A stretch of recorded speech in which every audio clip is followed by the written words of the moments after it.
Egipto.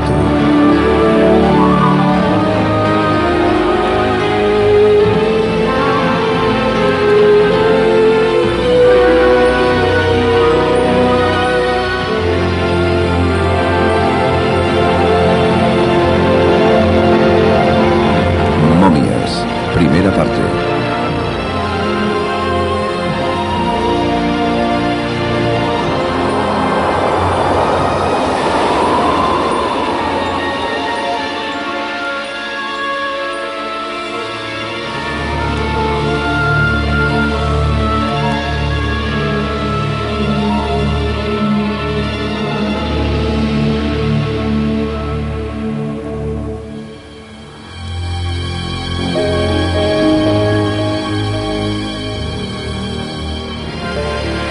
Quizás las momias sean el símbolo mejor conservado de la antigua civilización de Egipto.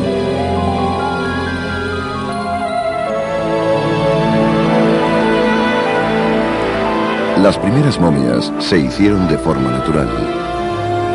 Enterraban a los muertos en un suelo árido. El sol de Egipto y la tierra del desierto secaban la piel y hacían que el cuerpo se conservara intacto. Estos cuerpos se convirtieron en la base de una misteriosa creencia.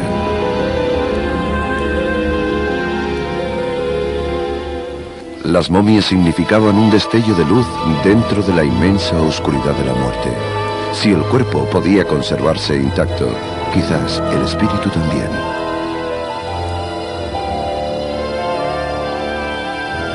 Las momias representaban la metáfora humana del dios egipcio más importante. Al igual que el sol sale y se pone, un día los muertos volverían a nacer. Para los egipcios, la momia representaba algo esencial para alcanzar la inmortalidad. Al morir, la persona se rompía en muchas partes informes que volverían a reunirse en el cuerpo momificado.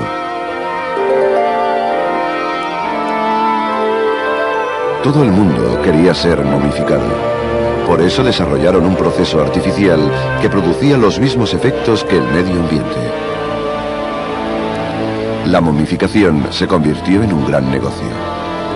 Los egipcios descubrieron la clave de la momificación, la deshidratación. A partir de este descubrimiento, crearon un elaborado procedimiento que podía durar hasta 70 días. Durante ese tiempo, retiraban la mayoría de los órganos del cadáver, incluido el cerebro, que lo extraían a trozos con un gancho a través de la nariz.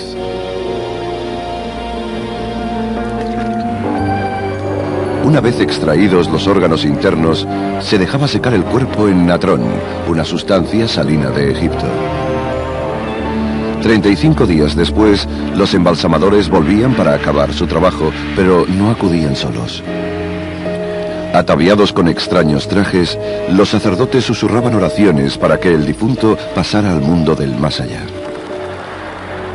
Doy fe de que el difunto volverá a respirar en el infierno y que podrá ver con sus propios ojos. Al final del ritual, ponían el cuerpo a descansar en otro elemento muy simbólico de esta civilización, la tumba.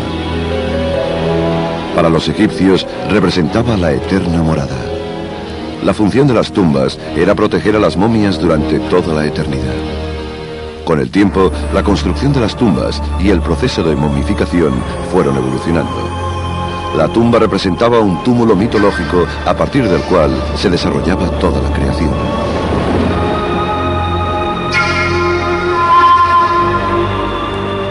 Existían varios tipos de tumbas que iban desde simples hoyos en la arena hasta estructuras con techo plano llamadas mastabas.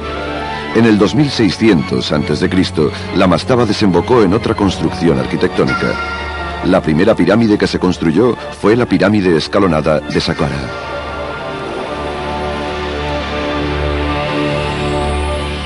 Durante 200 años, la pirámide continuó evolucionando, hasta que en el año 2400 a.C., los egipcios construyeron el único superviviente de las 7 maravillas del mundo, las pirámides de Gizeh. Estas pirámides albergan en su interior a 3 generaciones de momias reales. Su robusta construcción estaba diseñada para que el todopoderoso faraón alcanzase el más allá. Desde el otro mundo, concedería beneficios a sus súbditos leales, permitiendo así que el estilo de vida egipcio continuase. Era un viaje necesario. Dentro y fuera de las pirámides se construían elementos para que la tumba estuviese protegida. La meseta donde se hospedan estos gigantescos triángulos estaba custodiada por la gran esfinge. Es un centinela que nunca abandona la guardia. Esta enorme mezcla de hombre y bestia está esculpida a imagen del rey Kefren y vigila con celo el complejo. La gran esfinge se creó para que representara al rey muerto. De esta forma, podría seguir recibiendo ofrendas durante miles de años. Los egipcios consideraban que las esfinges eran tan sagradas como las momias. Muchas esfinges se colocaban en las tumbas, pero a diferencia de las momias, estaban a la vista. Las esfinges actuaban como sustitutos del difunto y lo protegían ante las adversidades. La gran esfinge, las pirámides de Gizeh y las momias forman parte de la misteriosa herencia que nos han dejado los antiguos egipcios. Este pueblo libró una batalla contra su propia mortalidad. Este enfrentamiento estuvo presente durante toda su civilización. Fueron derrotados, pero dejaron constancia de sus creencias.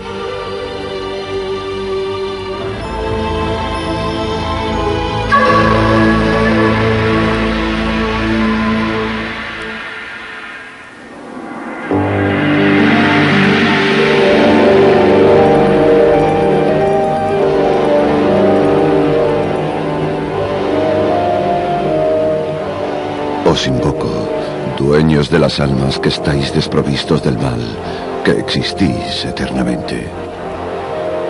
Dejadme entrar. Soy un espíritu en su propia forma y mi magia me da poder. Salvadme de los agresores. Son los susurros del antiguo Egipto, son ecos del pasado. He recogido esta magia de todas partes y de todos aquellos que la tenían. Son oraciones mágicas. Ellos creían que con estas palabras podrían alcanzar la inmortalidad.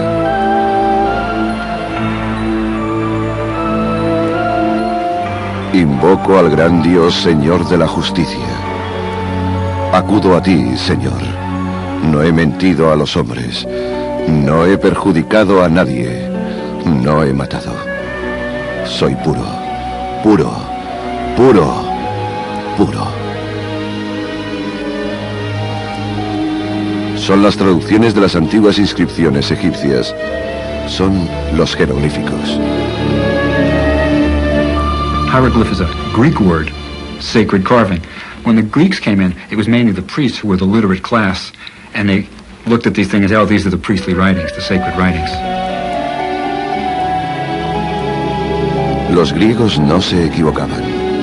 De hecho, para los egipcios, los jeroglíficos eran sagrados. Estuvieran pintados o esculpidos, se habían escrito para transmitir una información importante. It's literally the words of the gods. The Medjit Neter is what it was called in ancient Egypt. Not only was it thought to be essentially a gift to the gods, but hieroglyphs had a very potent ability to transcend life and death. You can then communicate between this world and the next world. You can deal with your dead ancestors. You can deal with the gods through this medium, which is a means by which you can get back and forth and by which you can help to control those forces which are otherwise in a world over which you have very little control. A pesar de la seguridad que los egipcios tenían en su poder, cuando la cultura sufrió el ataque de los invasores, las voces egipcias enmudecieron.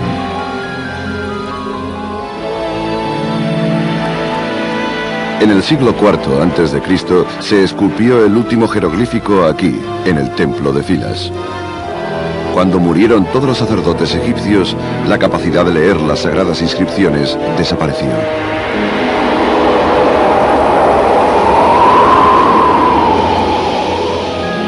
Durante casi 1500 años, las voces del pasado quedaron en silencio. Durante siglos, numerosos estudiosos intentaron sin éxito descifrar estos extraños símbolos. Estos expertos solían suplir con la imaginación lo que sus conocimientos no podían responder.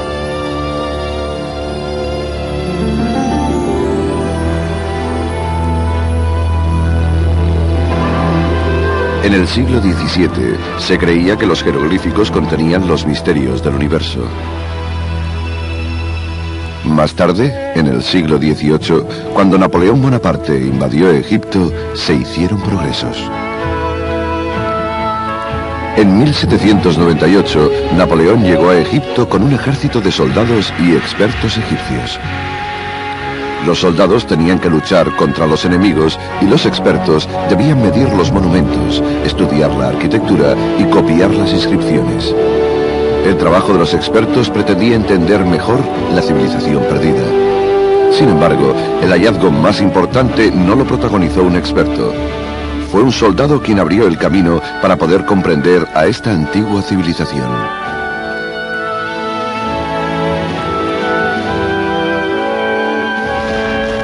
En 1799, los franceses perdían frente a los británicos.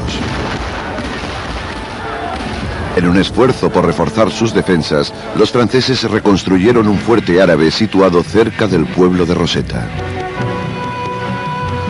Al derrumbar las paredes de la fortaleza, un soldado tropezó con una tabla de unos 1500 años de antigüedad. Esta tabla se conocería como la Piedra Rosetta. La Piedra Rosetta fue un descubrimiento crucial. Contenía los 3 tipos de escritura que utilizaban en la civilización egipcia. Había 3 tipos de escrituras sagradas. Los jeroglíficos, una escritura antigua llamada demótico, y un idioma que aún existe hoy en día, el griego. Sin embargo, a pesar de las palabras que aparecían en la Piedra Rosetta, los fragmentos que le faltaban dificultaban el descifre. Durante 2 décadas, los expertos intentaron comprender su significado. Finalmente, fue un joven de 32 años llamado Jean-François Champollion, hijo de un librero, quien averiguó el código secreto y pudo descifrar la piedra.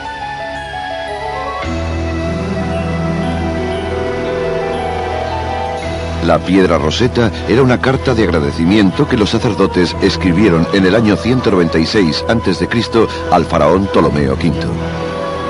Champollion demostró que los jeroglíficos eran algo más que simples dibujos. Simbolizaban sonidos y conceptos. Su trabajo rompió el prolongado silencio. Al leer los jeroglíficos, las voces de la antigua civilización recobrarían la vida. Los viajes del alma llegarán. No se extraviará en el paso al pasado. Oídme. Prestad atención a lo que dice la gente. Sed felices. Olvidad los problemas. Conservad y guardad bien esta carta. Algún día os será útil. El cuerpo se agita, se acelera. Entonces es cuando la magia está en él. Miradnos a nosotros. Hemos vuelto. Este es nuestro país, nuestro hogar.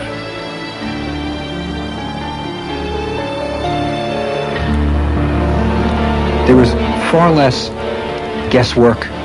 Assumptions were thrown away now. We could read things. We could fix who were the kings. We could read all the kings' names, so we know who came in order, who came after Ramses, who came before Tutankhamun, and we could fix who went where. Before it was going from just bits and pieces and guesses of what the Greeks had left us. So Egyptology advanced tremendously after the hieroglyphs were deciphered. Ahora la egiptología tendría una nueva perspectiva de los antiguos egipcios, así como una mejor comprensión de sus inscripciones. They were a system of writing, and they manifest themselves in recognizable forms of objects, animals, men, beasts, flowers, items out of nature, physical things like mountains, the sun, the moon. The whole range of human experience, in a sense, is encapsulated in the forms of these hieroglyphs. It tells you what was important to them. It tells you what they thought the world was like, what they thought happened to them after death, their place in the universe. It tells you their fears and their hopes. It basically puts you in touch with the ancient Egyptians as living people. Cuando el hombre de hoy en día pudo comunicarse con los antiguos egipcios, se percató de que escondían muchas historias misteriosas.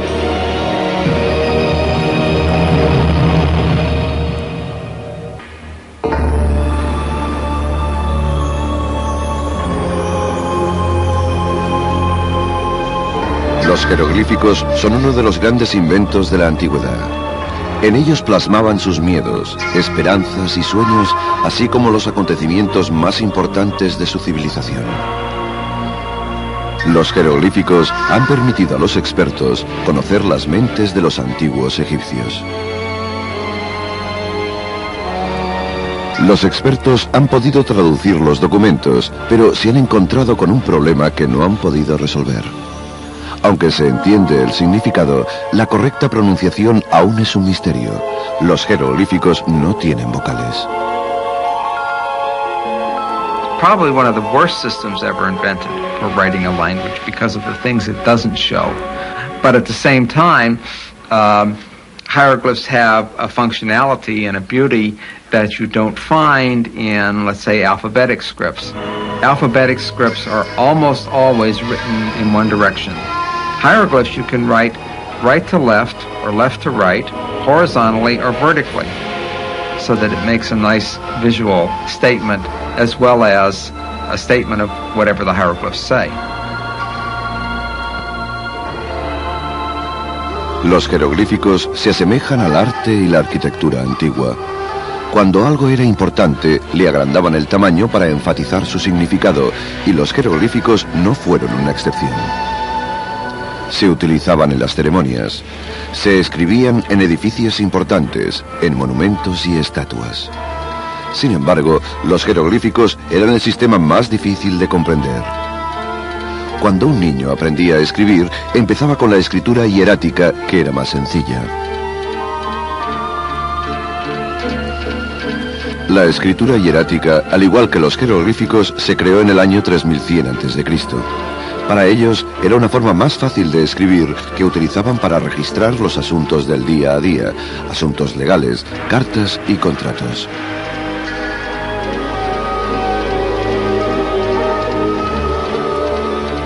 Aunque era un sistema más sencillo, los expertos creen que alrededor del 95% de la población no podía leerlo, ni siquiera los escribas, que dibujaban las imágenes de los jeroglíficos. I think that a lot of the people of Egypt who were even literate in terms of hieratic would not be able to get all the subtleties and read all the text in hieroglyphs. Because hieroglyphs are used to write a language which is a dead spoken language. It's as though the French of the Middle Ages are learning in the school to write Latin. They're speaking vulgar Latin, but they're writing classical Latin. So for most of the time that hieroglyphs were being written, the people who are writing it are not speaking a language which is reflected by those hieroglyphs. Como los escribas no podían leer lo que escribían, a menudo cometían errores.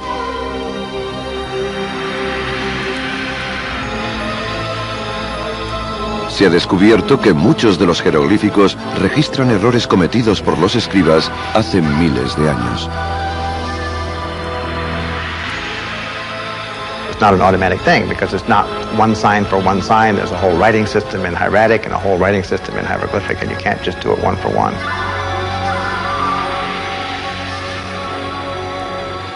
La creación de jeroglíficos representaba un proceso histórico. Primero, un hombre escribía un texto en hierático. Luego, otro lo traducía al sistema de jeroglíficos. Y finalmente, un tercero lo corregía. Luego, el escultor era quien copiaba el texto del escriba. Después, un escriba capaz de leer comprobaba que el escultor no hubiese cometido errores. Para acabar, un pintor coloreaba los jeroglíficos. La imposibilidad de leer la escritura sagrada no hizo menguar su poder. Para los antiguos egipcios, los jeroglíficos tenían un papel religioso importante. Tot era el dios de la escritura. Aparece retratado con la cabeza de ibis y suele llevar una paleta en la mano. Los jeroglíficos eran tan mágicos como las momias, las tumbas y las estatuas. También simbolizaban un elemento importante para alcanzar la inmortalidad. There were magical spells placed on the mummies, on the bandages. There were magical spells placed on the walls of pyramids. There were magical spells placed on coffins. And the principle of the magical spells of these hieroglyphs was that the word is the deed. So, for example, if I write on my coffin that the king is going to grant me thousands of loaves of bread, thousands of jars of beer, then it's true. It happens. Los egipcios creían que los jeroglíficos que componían las oraciones podían recobrar la vida. Esto representaba un problema. Les preocupaba que los pájaros salieran volando o que los animales se escaparan porque arruinarían las oraciones.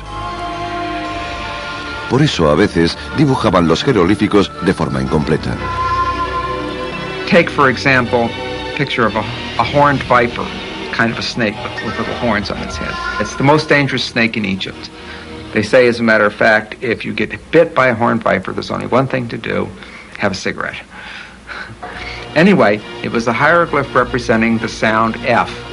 Yet, it was at the same time a picture of a real living being, a dangerous serpent. And so, sometimes, in certain periods of Egyptian history, they would render this hieroglyph harmless by cutting it in half, so that it would not somehow be able to magically work its dangerous harm on an individual. Las palabras escritas con jeroglíficos se empleaban para ayudar a la momia y para conservar la memoria del difunto. El hombre muere, el cuerpo es polvo, pero las escrituras mantendrán su recuerdo vivo en las bocas de quienes las lean. Extracto de un papiro egipcio del 1300 a.C. The way that the ancient Egyptians perpetuated themselves was to make sure that their name is found in some place, and hopefully repeatedly, so that even if by accident it gets damaged, or if by deliberate malice my enemy comes along after my death and hacks out my name, hopefully someplace maybe hidden underneath something is still my name, that I will continue to exist. So all writing has at least a potential for magical implications.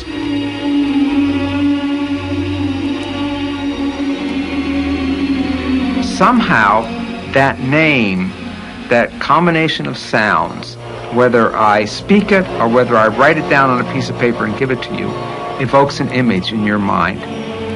That image is somehow like the person whose name that is. Therefore, the name somehow has something of the individual in it. Los egipcios consideraban que los jeroglíficos eran necesarios a la hora de prepararse para la muerte. Aquí, en la zona más famosa de Egipto, donde se erigió la primera pirámide, la pirámide Saqqara, se han descubierto muchas tumbas. Bajo las ruinas aún sobreviven algunos de los primeros textos. Estos jeroglíficos pertenecen a un periodo conocido como el Imperio Antiguo, que data antes del 2600 a.C. In the Old Kingdom you have what's called the pyramid texts, and those are reserved just for the king.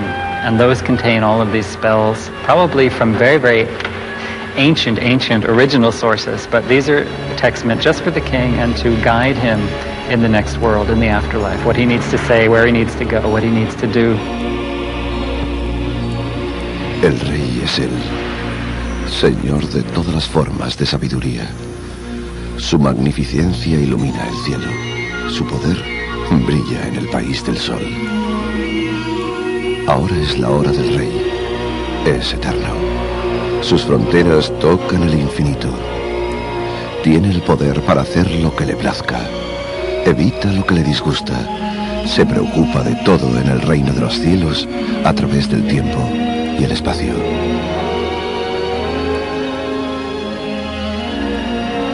En el 2000 a.C., durante el Imperio Intermedio, se registró un cambio en los jeroglíficos. Las oraciones que antes cubrían solo las tumbas faraónicas empezaron a aparecer en los ataúdes de madera de quienes podían permitírselo.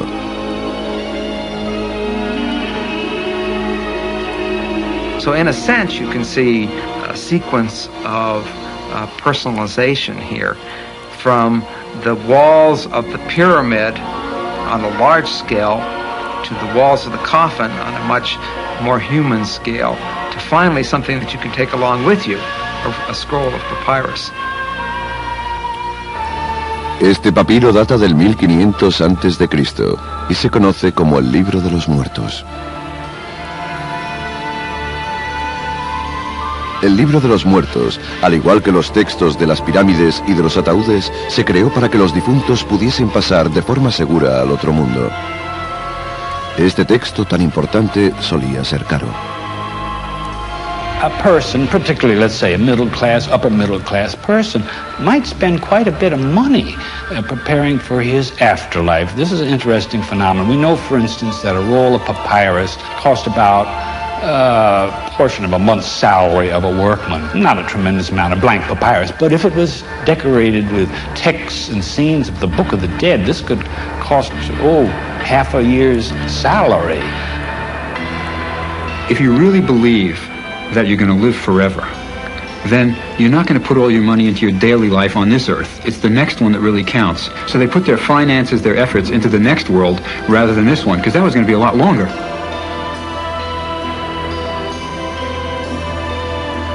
El Libro de los Muertos describe con detalle las ideas que tenían sobre el misterioso mundo del más allá.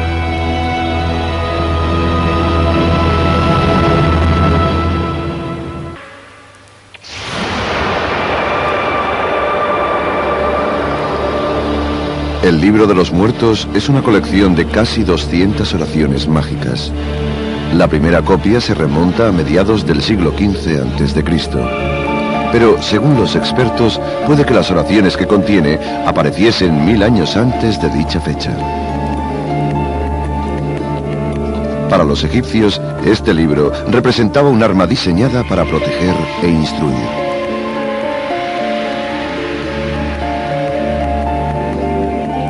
El día del funeral se enterraba también el Libro de los Muertos.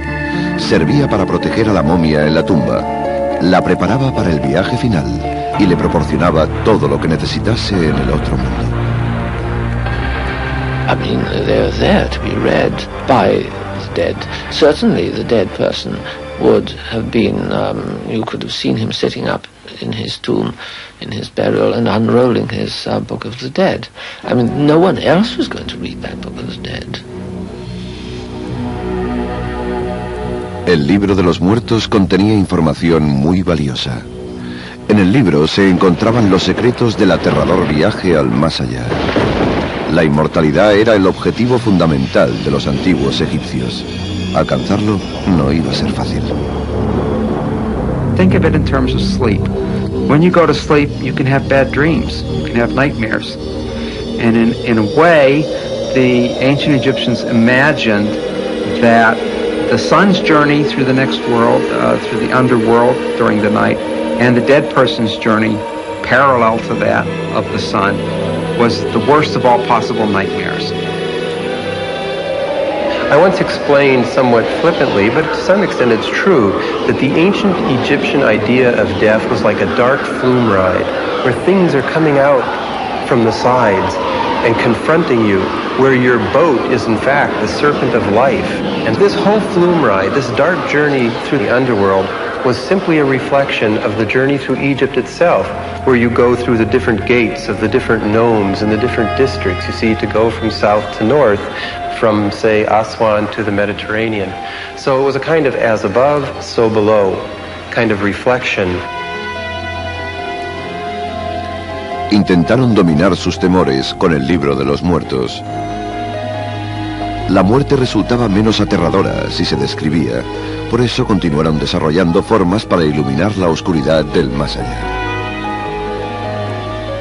Formaba parte de la evolución de los textos de las pirámides y de los ataúdes. En el Imperio Medio, las oraciones que se escribían encima de los ataúdes iban acompañadas de ilustraciones. Estas ilustraciones solían ser los mapas que guiarían al difunto a través del viaje al otro mundo.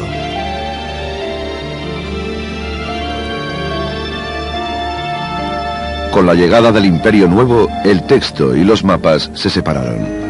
Al texto lo llamaron el Libro de los Muertos y a los mapas los denominaron las Guías del Infierno. Los dos se colocaban en la tumba y cada uno tenía material escrito. Diferían en algunos aspectos. Las Guías del Infierno tenían más ilustraciones y se dividían en varios libros. Tenían nombres como Amduat, el Libro de las Cavernas y el Libro de las Puertas. There are 12 gates in the netherworld, one for each hour. Each gate is guarded by a serpent who asks you questions, and you have to be able to answer the questions correctly in order to pass that gate and proceed to the next one. Los antiguos egipcios se preparaban para responder las preguntas sobre lo desconocido. No querían tener ninguna sorpresa cuando llegase el momento, ya que, según sus descripciones, iba a ser un viaje muy duro. En este extraño reino había hombres con la cabeza en llamas, cuerpos ahogados que flotaban en el agua y hombres decapitados. Los egipcios dibujaban con esmero sus imágenes. No obstante, cuando se trataba de la muerte, no se distinguían de las otras culturas, solo les diferenciaban sus creencias. Los antiguos egipcios tenían muchas teologías respecto a la vida después de la muerte. A veces eran contradictorias, pero siempre complementarias. Dieron profundidad a la religión y, a diferencia de las creencias religiosas de otras culturas, les proporcionaron diferentes opciones. Los antiguos egipcios podían elegir la teología que más se ajustara a sus necesidades y podían elegir más de una. We think they actually had samples of different compositions which they would show the owner of the tomb and say, do you want this scene, or do you want this scene, or do you want this scene? And they'd select a scene, and we think when they're doing the tomb paintings, they actually had little copybooks. And certainly we can tell from the way they executed the drawings that we have somebody going in first with red and doing a very quick sketch, and then it's corrected by a master artisan in black. So you have a team doing those drawings. It's not one person. Pero, a pesar de todos los esfuerzos por alcanzar la inmortalidad, había una parte del viaje que dependía enteramente del individuo. Era una creencia que se remonta al 2000 a.C. y es, con diferencia, la más importante. Sus vidas avanzaban hacia ese momento crucial. Era el último paso. Ese lugar se conocía como la Sala del Juicio. Aquí se les interrogaba y debían rendir cuentas por sus acciones en la tierra. The particular quiz is a bit like doing a driving test in America, where you're asked a whole series of questions on the quiz, and if you don't get them today, you can come back tomorrow and get them right because you know what the questions are. You've been able to look up the answers. En la Sala del Juicio, los difuntos respondían las preguntas. Se confesaban recitando palabras mágicas del Libro de los Muertos delante de un tribunal de 42 dioses. Las oraciones se conocían como la confesión negativa o la declaración de inocencia.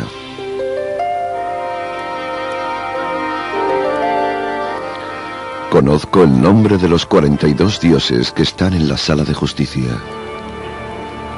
Con quienes viven los que aprecian al diablo y que se tragan la sangre el día del juicio.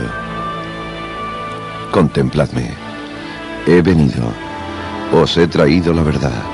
He rechazado la falsedad. No he mentido ante los hombres. No he empobrecido a mis socios. No he actuado en detrimento de la verdad. No he cometido ningún mal.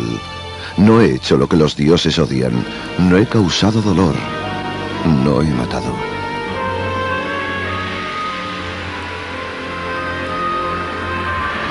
Mientras el difunto recitaba las oraciones, su corazón, según los antiguos egipcios, morada de la inteligencia, se colocaba en una balanza con el contrapeso de una pluma que simbolizaba la idea del bien.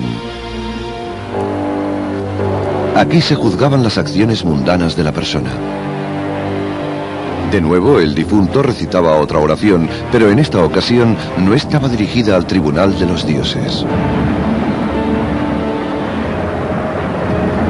Corazón que mi madre me concedió, no declares contra mí. No te opongas a mí en el tribunal, no te muestres hostil conmigo ante el responsable de la balanza. Eres mi Ka, que está en mi cuerpo. No manches mi nombre ante el séquito que han hecho los hombres. No mientas sobre mí en presencia de Dios. Si el corazón y la pluma pesaban lo mismo, se le absolvía.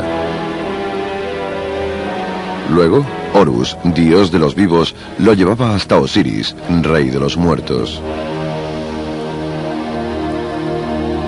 En los relieves egipcios, los astiles de la balanza aparecen equilibrados, pero siempre existía el riesgo, el temor a que la balanza se desequilibrara. The classic representation of what happens is that you are devoured by a demon who is a mythological creature who sits beside the scales and for hundreds and thousands of years is waiting for a meal, because everyone who has the right texts and the right spells and so forth has vindicated it's a little creature which is a combination of lion, hippo, and crocodile. It's called the eater, and presumably when you're eaten, then you're extinct and you're gone.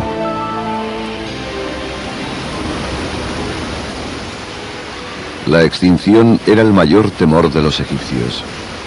Este temor fue el que mantuvo durante miles de años el orden dentro de su civilización. Los antiguos egipcios estaban atados por las leyes terrenales y por las del más allá. Alcanzar la inmortalidad no era sencillo, pero para los egipcios el mundo del más allá merecía cualquier sacrificio.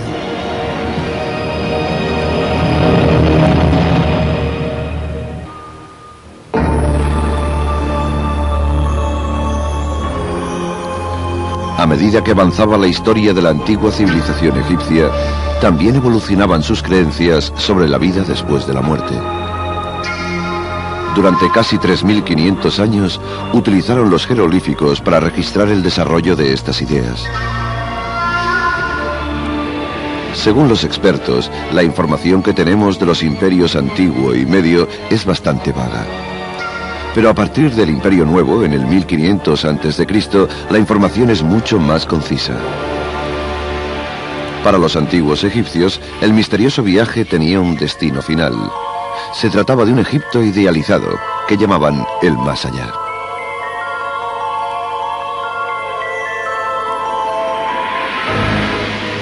Según parece, pobres y ricos compartían la creencia de que había otra vida después de la muerte. Al final, según su religión, dejarían aparte su condición social. Todos serían iguales. Todos se unirían con Osiris, rey de los muertos, y todos gozarían de una maravillosa existencia en el otro mundo. It's difficult to say exactly what they thought the next world was going to be like, but judging from the way it's depicted on the walls of the tomb, you see the Egyptians having a great banquet, enjoying themselves, playing games, having musicians, entertaining them, all the things that we like to think of as having a good time, which kind of indicate to us that they thought the next world was going to be like that too. There are scenes showing an idealized state where you go hunting in the marshes and there's a great abundance of wildfowl of all kinds. You can bring this down just with a simple throw stick. You have your cat hunting for you in the marshes as well. And altogether, a scene which is really improving on the experience of the individual in life. Gracias a esta creencia sobre el más allá, los antiguos egipcios albergaron un sentimiento de esperanza. Alimentaban su imaginación con secuencias de su propio estilo de vida. El resultado era una tierra de abundancia, con una vida desahogada y, lo que es más importante, una tierra de existencia infinita. Según ellos, las oraciones del libro de los muertos les abrirían las puertas de este mundo perfecto. Aquí empiezan las oraciones de las ofrendas y las oraciones para avanzar en el día, para entrar y salir del reino de los muertos y para estar prevenido en las prisas que acompañan a las ofrendas. Por eso pido fuerza, pido poder, para que allí pueda arar, cosechar, comer y beber, y poder hacer todo lo que solía hacer en la tierra.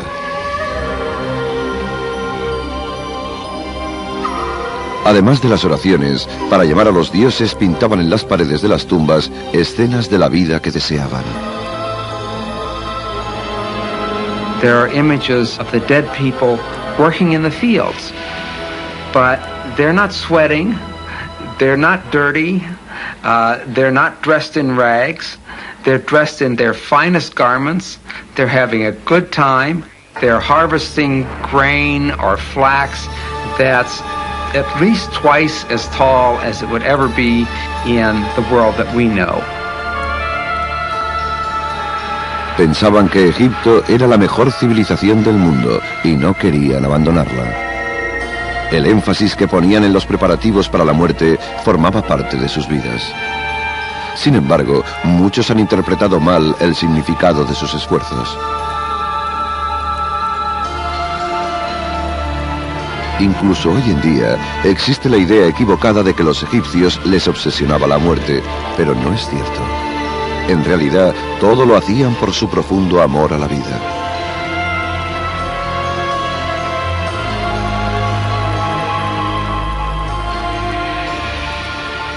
En las tumbas, junto a los coloridos dibujos sobre la ultratumba, a menudo encontramos otras imágenes que muestran el grave dolor que la muerte les causaba en el corazón.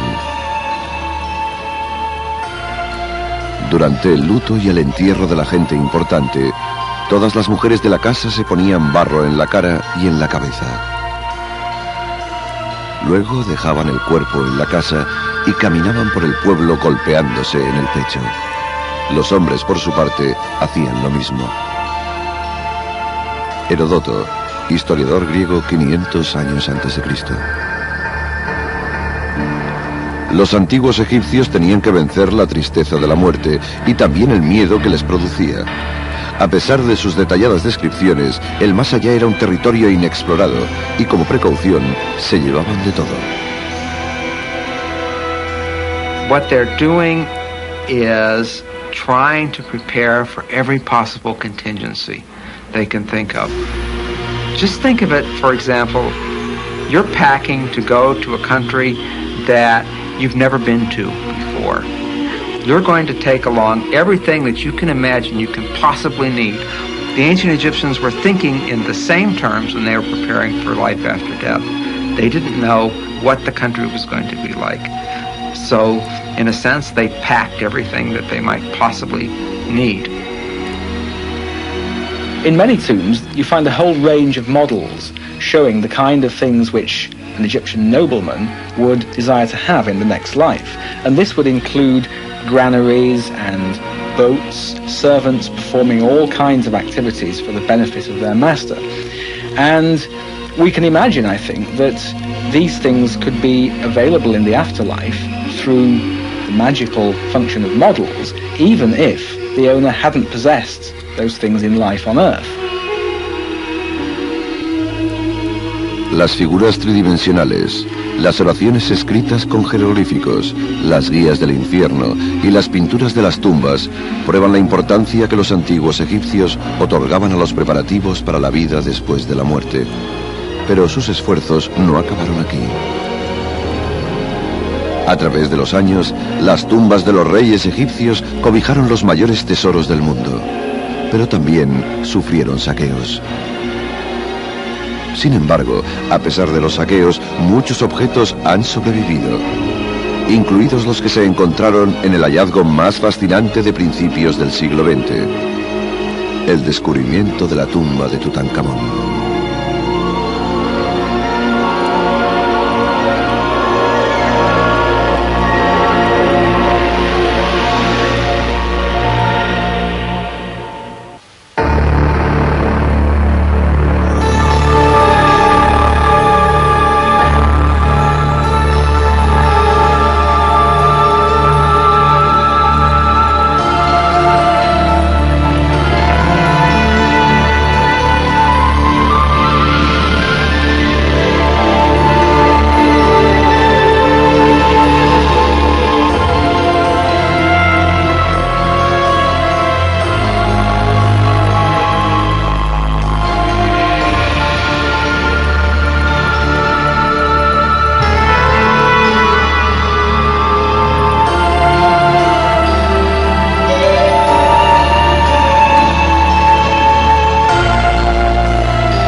Para los egipcios representaba la eterna morada.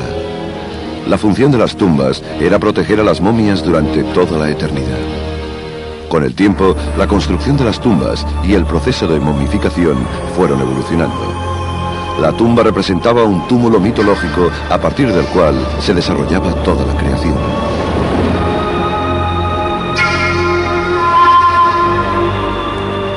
Existían varios tipos de tumbas que iban desde simples hoyos en la arena hasta estructuras con techo plano llamadas mastabas.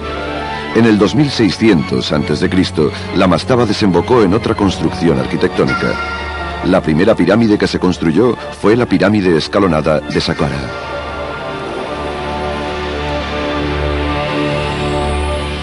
Durante 200 años, la pirámide continuó evolucionando, hasta que en el año 2400 a.C., los egipcios construyeron el único superviviente de las 7 maravillas del mundo, las pirámides de Gizeh.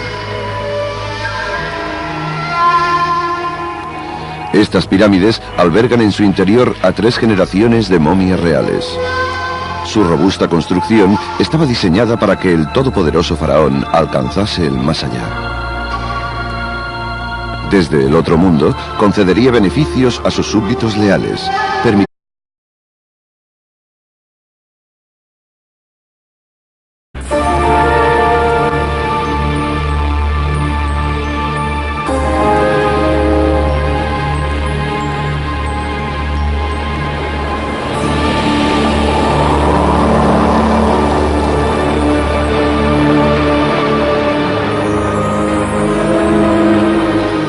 Egipto.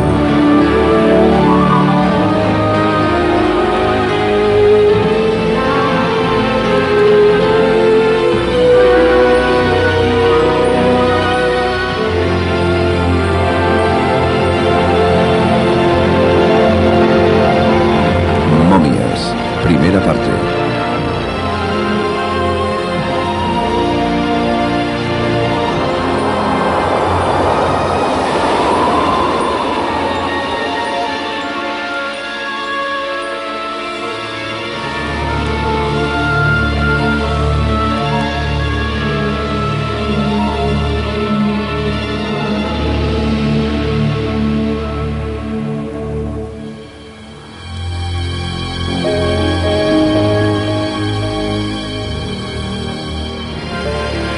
Quizás las momias sean el símbolo mejor conservado de la antigua civilización de Egipto.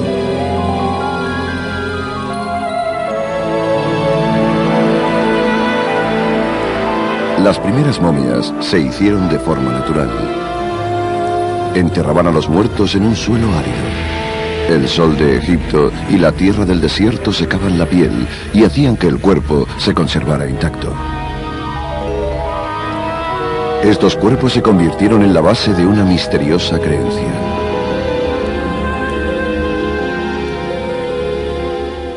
Las momias significaban un destello de luz dentro de la inmensa oscuridad de la muerte.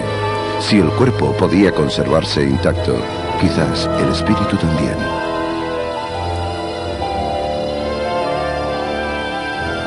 Las momias representaban la metáfora humana del dios egipcio más importante.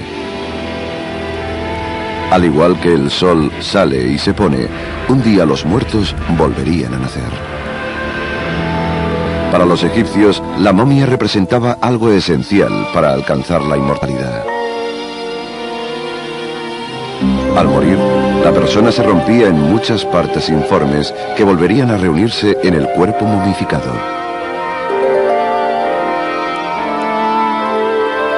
Todo el mundo quería ser momificado, haciendo así que el estilo de vida egipcio continuase.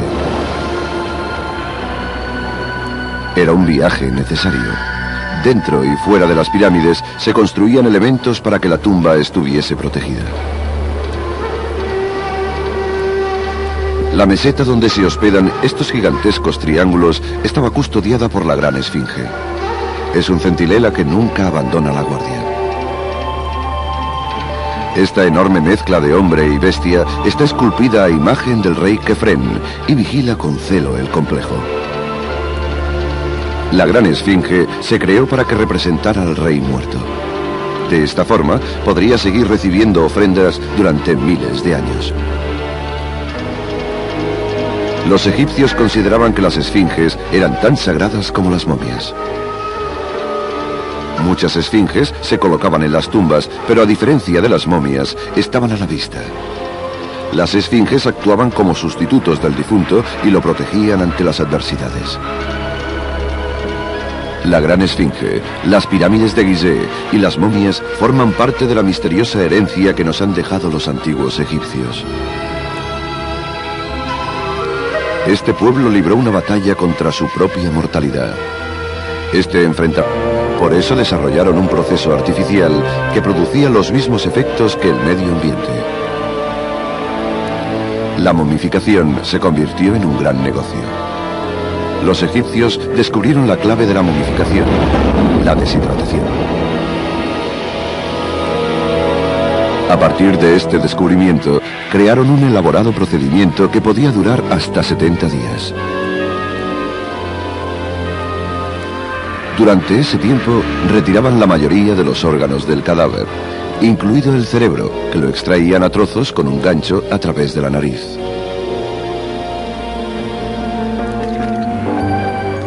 Una vez extraídos los órganos internos, se dejaba secar el cuerpo en natrón, una sustancia salina de Egipto. 35 días después, los embalsamadores volvían para acabar su trabajo, pero no acudían solos. Ataviados con extraños trajes, los sacerdotes susurraban oraciones para que el difunto pasara al mundo del más allá. Doy fe de que el difunto volverá a respirar en el infierno y que podrá ver con sus propios ojos. Al final del ritual, ponían el cuerpo a descansar en otro elemento muy simbólico de esta civilización, la tumba.